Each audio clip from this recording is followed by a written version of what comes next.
right, here we go. So, oh yeah, we're grinding. Here it is.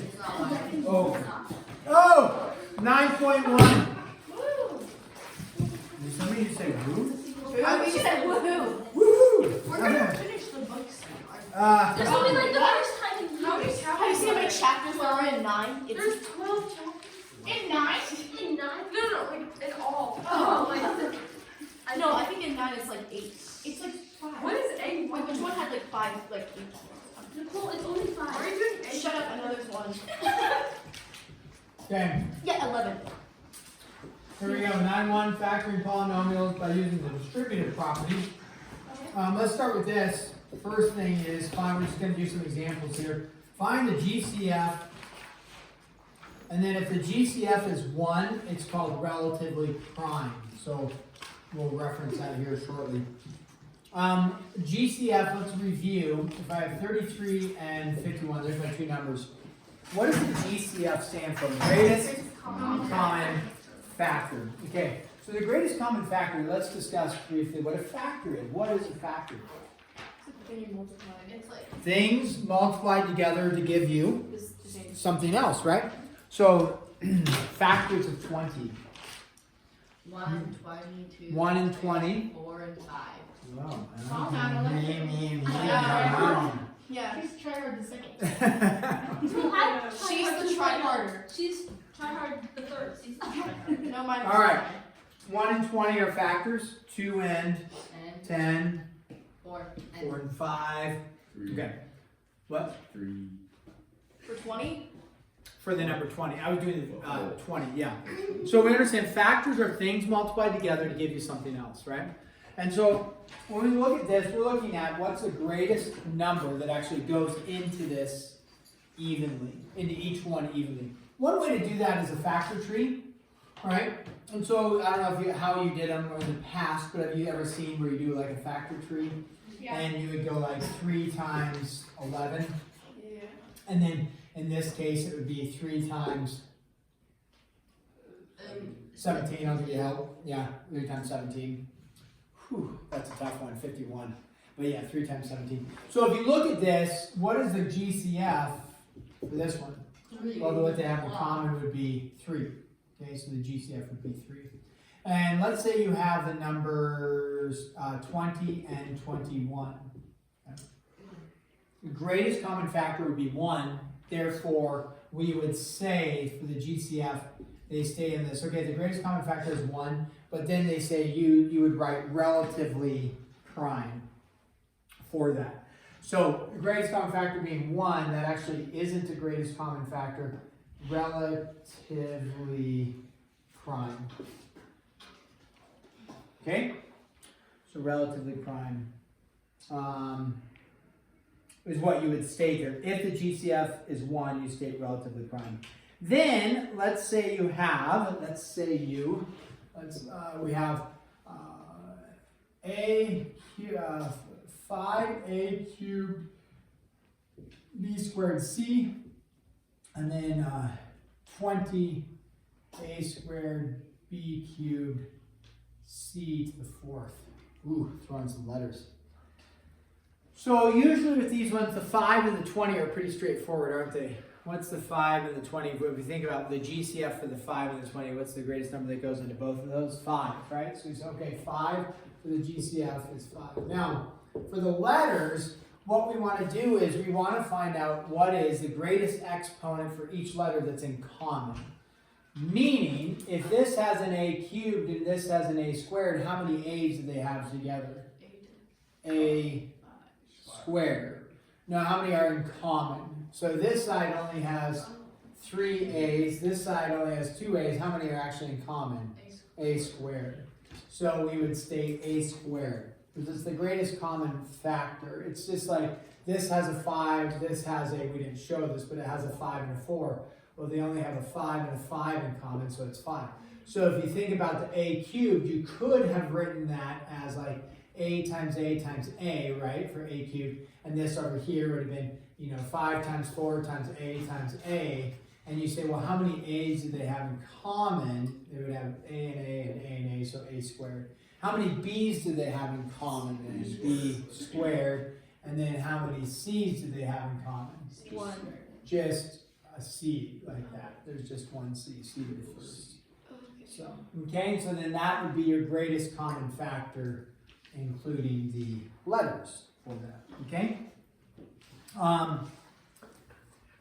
All right, so then let's do this. Factor the expression. This is number 4. Well, what do we mean by factoring? Let's take a look at this. The first kind of step to factoring is this idea of a reverse distribution. A reverse distribution states, what do they have in common that we could pull out or divide out and leave it out front? So you look at each monomial term, ax and ay, and you look at what do they have in common, if anything. Is there anything in common between the ax and the ay? They have an a. So what we do is we factor the a out. Now, we don't have to show this step, but really when you factor something out, you're really dividing it. And now it doesn't disappear, it goes out front. Usually I won't show dividing a, but that's what's happening is you're dividing the a and you're bringing it out front so that a divided by a, you're just left with the x, a divided by a, you're just left with the y. And so that's where it goes. It doesn't disappear, it just comes out front. And so then if you think about it, the original, which, sorry, I did the division by a. The original is ax plus ay.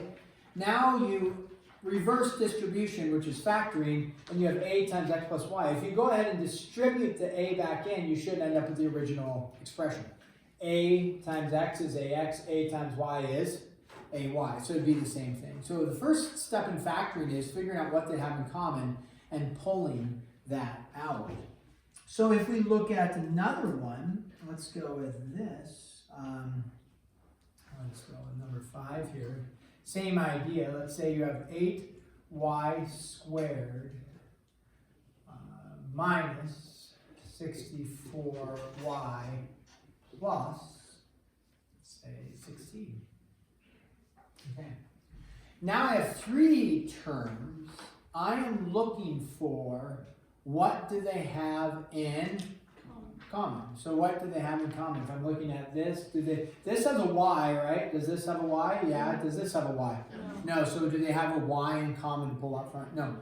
This has an 8. Does this have an 8 in there? You bet. Does this have an 8 in there? You bet. So what can I pull out front? 8. So I pull the 8 out front. What am I left with? Y squared minus 8y plus 2. Because remember, you're dividing the 8 out of each term.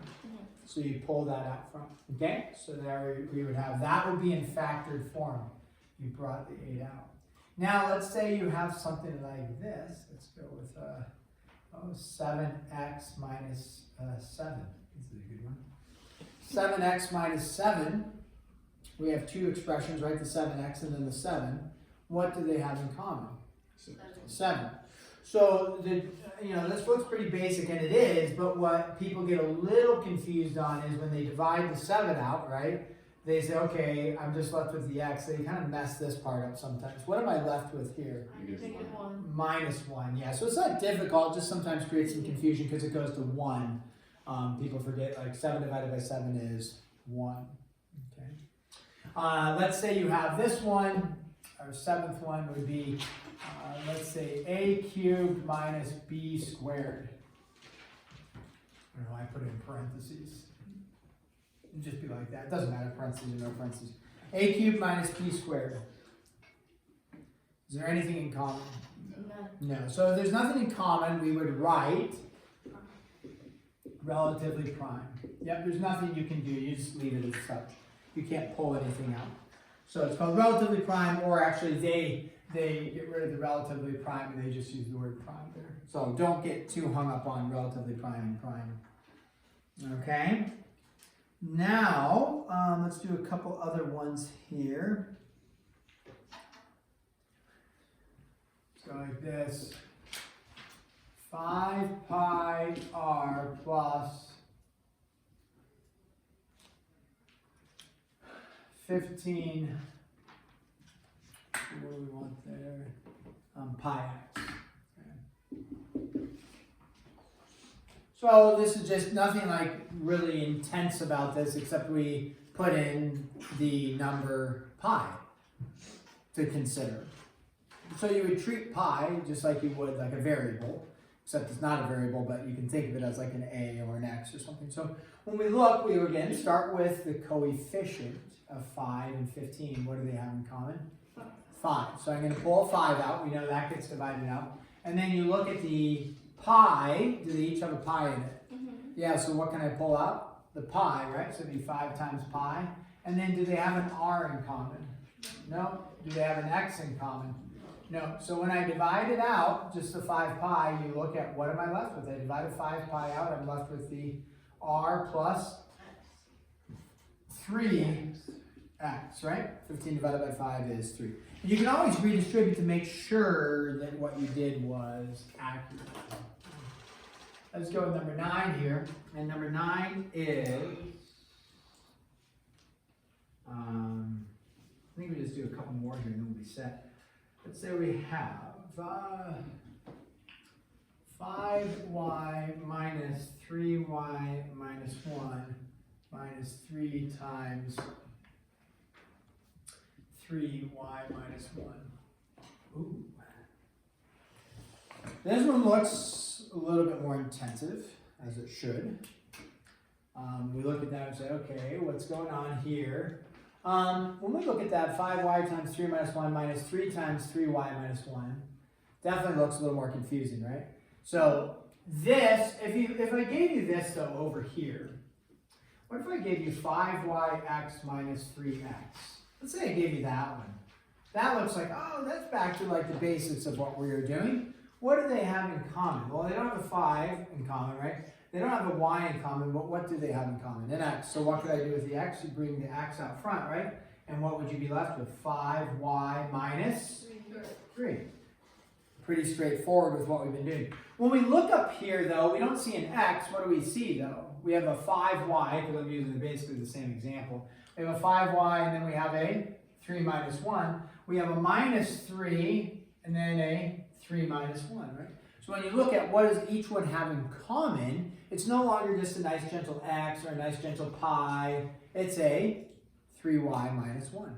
So I can take that entire thing that's in common and bring it out front. So what comes all the way out front? 3y minus 1. So instead of, though, here's the error, people bring out a 3y minus 1, they kind of get that part, but then what's the issue with what I just created? If you look at that and you were to redistribute, what am I distributing in? -1. Only the -1, right? So if I redistribute the -1, then it becomes an issue, right? So yeah, then we have an issue. So in other words, what do I need to do when I pull the whole quantity out? I need to make sure it's considered to be a parentheses. The whole thing got pulled out, so I put a parentheses around that. And then maybe we'll just do one last one here is, let's say I have a 6 times x plus 2 plus, let's go with x plus 2. Something like that. And actually, squeeze in here, 6y. Let's go 6y. That would be, I kind of want to look at it that way. 6y times x plus 2 plus x plus 2. So it's kind of similar to number 9, except different variables, maybe with the x's in there. With that, we look, what does each expression have in common?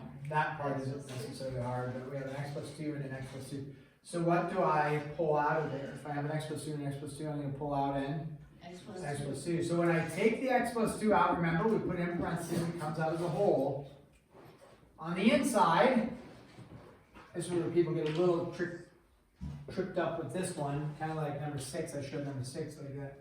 What am I left with? Well, this part's pretty easy. What am I left with? 6y. And then what am I left with here, though? Plus 1. Plus 1. Because I divided the x plus 2 out, so you're left with 1. The same way, like I divided 7 out here, over here on number 6, I said 7 divided by 7, you're left with the 1. when you divide an x plus 2 out, you divide an x plus 2 by an x plus 2. X plus 2 divided by x plus 2 is 1. And so I pull that out. Okay? So most, there's a few problems like that. All right, so let's go ahead and assign some HW for this. This is 9.1. You go with K, 420. And we will do numbers.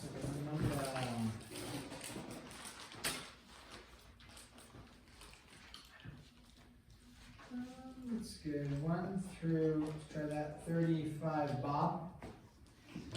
And then numbers 6, 12, 20, and 30. Move out of the way here, sorry guys. And then we'll tack on some of our mixed review problems, which we would like to throw in there. Let's go 43 through 45. All. Those ones are not too bad.